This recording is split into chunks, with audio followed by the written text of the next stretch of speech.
সুজলং সুফলং মলয়জ শীতলং শস্য শ্যামলং মাতরম।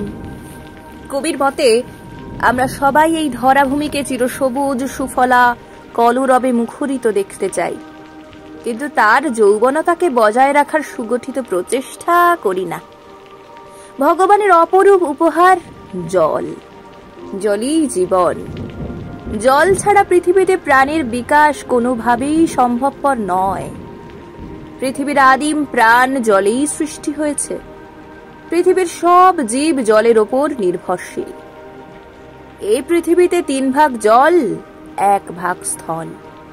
5টি মহাসাগর, বেশ কয়েকটি সাগর, উপসাগর, অগণিত নদ নদী, খাল বিলের বিপুল জলরাশি ভাণ্ডার থাকা সত্ত্বেও উন্নত উন্নয়নশীল দেশগুলিতে কৃষিকাজ ও পানীয় জলের সমস্যা তীব্র থেকে তীব্রতর হচ্ছে। ধীরে ধীরে তা ক্রমশ ভয়ঙ্কর রূপ নিচ্ছে। আফ্রিকা, এশিয়ার মতো লাতিন আমেরিকার দেশগুলিও এর কবলে পড়ে এখন হাঁসফাঁস করছে। অনুন্নত দেশগুলিতে জলের হাহাকার লক্ষ্য করবার মতো। আমাদের দেশ ভারতবর্ষেও এর ব্যতিক্রম নয়। রাজস্থানের বিভিন্ন অঞ্চলের পাশাপাশি দিল্লি, মুম্বাই, চেন্নাই, বেঙ্গালুরুর মতো হাইটেক সিটিগুলিতেও বিগত কয়েক বছর ধরে তীব্র জলকষ্ট দেখা দিচ্ছে। কোনো কোনো জায়গার মানুষ নোংরা দূষিত জল পর্যন্ত খেতে বাধ্য হচ্ছে। বিভিন্ন জায়গার মানুষকে পানীয় জল আনার জন্য 10 থেকে 15 কিলোমিটার পথ পর্যন্ত হেঁটে বা সাইকেলে করে যাতায়াত করতে হচ্ছে।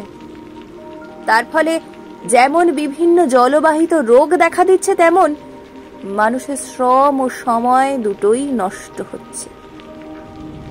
অনেক সময় জলবাহিত রোগে শত শত মানুষ মারা যাচ্ছেন। আমাদের প্রাণের শহর কলকাতাতেও জলের আকাল ধীরে ধীরে প্রকটমান।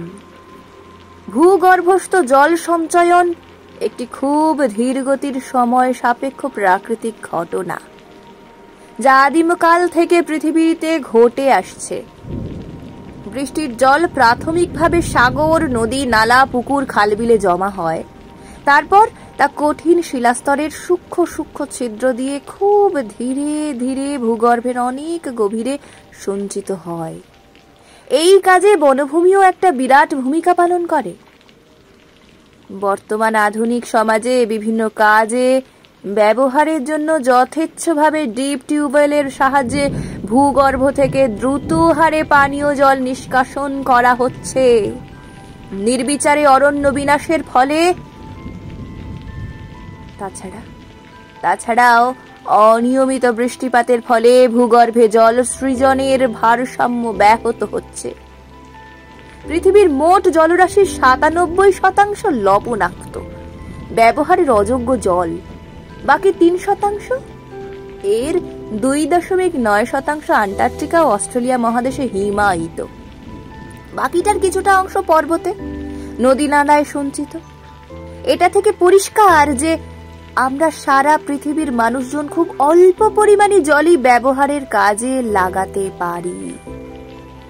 জলের অপচয় রোধে ও সংরক্ষণে এখনই যথেষ্ট সুদৃঢ় পদক্ষেপ না নিলে আমরা একটা বিশাল বড় বিপদের সম্মুখীন হতে চলেছি। তার ফল কিন্তু ভবিষ্যৎ প্রজন্মকে ভুগতে হবে। এটা ঘটলে তারা কিন্তু আমাদের কোনোদিনও ক্ষমা করবে না।